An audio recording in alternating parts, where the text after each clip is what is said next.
नमस्कार, मैं सांस्कृतिक कोच शैलेश बागड़ी इतिहास से भविष्य निर्माण के सेशन में आपका हार्दिक स्वागत करता हूँ। मैरिज हॉल में 40+ वाले बैठे ज्ञान की बातें कर रहे थे। एक ने कहा हमारे बच्चे संस्कृति से दूर होते जा रहे हैं, तो दूसरा कहता है इन्हें रामायण गीता का ज्ञान कहाँ। और मुझे देख किसी ने टोक दिया, क्या सांस्कृतिक कोच आप कुछ कहना चाहेंगे? यूथ को दोष क्यों देते हो? आपने पढ़ी है क्या? मैंने भी पूछ लिया। और जब हमने नहीं पढ़ी तो बच्चों के पढ़ने न पढ़ने पर प्रश्न ही कैसा। और हाँ, आज 5000 सालों के बाद हमारे सामने कौन सा युद्ध खड़ा है, तो हमें पढ़ने की क्या आवश्यकता? किंतु आवश्यकता है, क्योंकि अर्जुन ने जो प्रश्न किए वे प्रश्न केवल अर्जुन के नहीं बल्कि युगों युगों से चले आ रहे हैं और पूरी मानव जाति को इसका सामना करना पड़ता है, हमें भी। आइए आपको वहां लेकर चलता हूं जहां युद्ध आरंभ होने वाला था।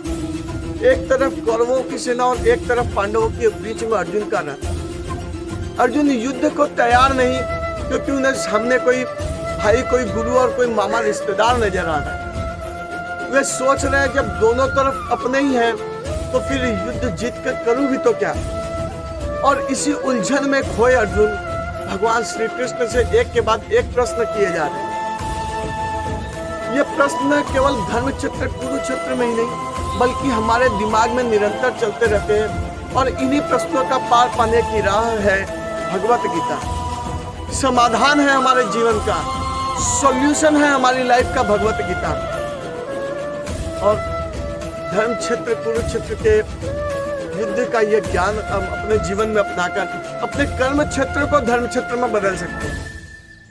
महाभारत के युद्ध में जितने भी कैरेक्टर थे या जो घर बैठे थे, बिना देखे बोलने वाली कुंती हो या ठहाका मारने वाली द्रौपदी, संतान मोह में अंधे धृतराष्ट्र हो या स्वयं आंखों पर पट्टी बांधी गांधारी, सब कुछ जानते हुए गलत का साथ देने वाले भीष्म हो या गुरु द्रोणाचार्य, दुराचारी दुर्योधन हो, दुशासन या शकुनी की बुरी चालें, ये सब हम भी अपने व्यवहारिक जीवन में अपने कैरेक्टर में अप्लाई किया करते हैं।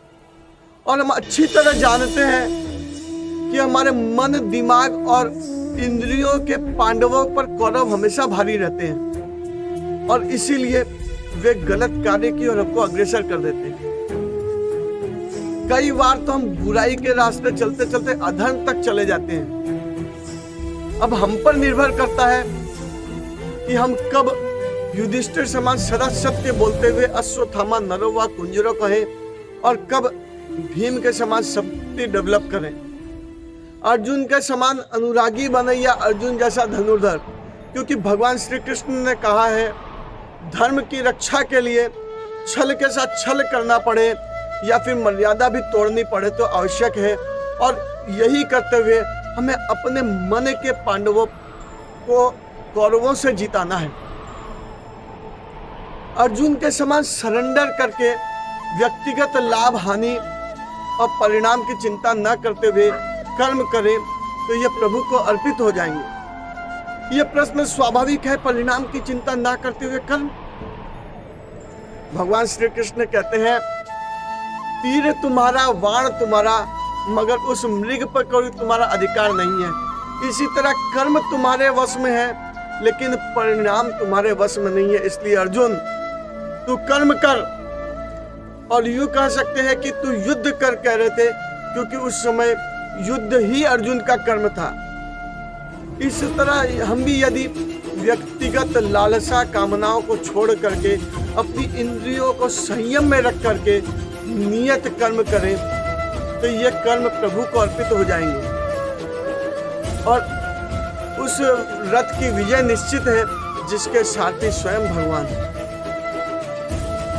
इसलिए अपने बच्चों को ताने मारना बंद करें और स्वयं गीता का अध्ययन आरंभ करें।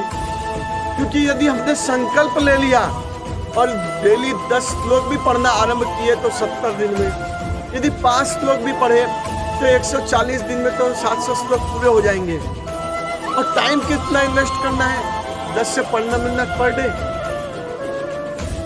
मैंने भी खूब दिमाग लगाया और मैनेजमेंट का एंगल सोच करके गीता पढ़ना आरंभ किया, और 18वां अध्याय आते आते मैं स्वयं भक्ति के एंगल पर पहुंच गया, क्योंकि मुझे समझ आ गया कि जब हम ये सोच लेते हैं कि भाई कर्म प्रभु का है, कर्म मैं रहा हूं, कर्म वही करना है जो आज तक कर रहे हैं, बस नियत कर्म करते हुए अपने व्यवसाय में हो, समाज में हो, परिवार में हो, हम यदि उसका सारथी भगवान को बना देते हैं तो सोचिए क्या हो सकता है। और जब भक्ति वाला एंगल आ जाता है तो फिर हनुमान की स्थिति आ जाती है, राम काज किए बिना मोहे कहाँ विश्राम।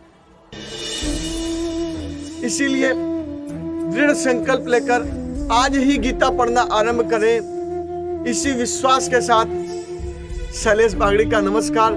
जल्द मिलते हैं अगले वीडियो में।